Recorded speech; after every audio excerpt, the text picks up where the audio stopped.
उन्हाळ्यातील लग्न, लग्नातील पंगत आणि पंक्तीत मिळणारा मस्त थंडगार मठ्ठा आपण घरी सुद्धा बनवू शकतो. कसा? चला दाखवते. मठ्ठा करतोय तर ताकाशिवाय होणारच नाही. ताक घेतला आहे, मिरची आल्याची पेस्ट, साखर चवीनुसार, सेंधव मीठ आणि साधं मीठ, चाट मसाला, भाजलेल्या जिऱ्याची पूड, चिरलेली कोथिंबीर आणि पुदिना टाकून हे छान मिक्स करून घेतलं. अर्धा तास झाकण ठेवून साईडला ठेवून घेतलं.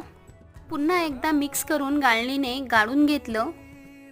या ठिकाणी आपला मसाला ताक तयार आहे. 2 ग्लास घेऊ, त्यामध्ये ताक टाकून घेऊ, वरून थोडीशी कोथिंबीर. या ठिकाणी आपलं ताक पिण्यासाठी तयार आहे. अशा साध्या सोप्या रेसिपी आवडत असतील तर माझ्या चॅनलला नक्की व्हिजिट करा. धन्यवाद.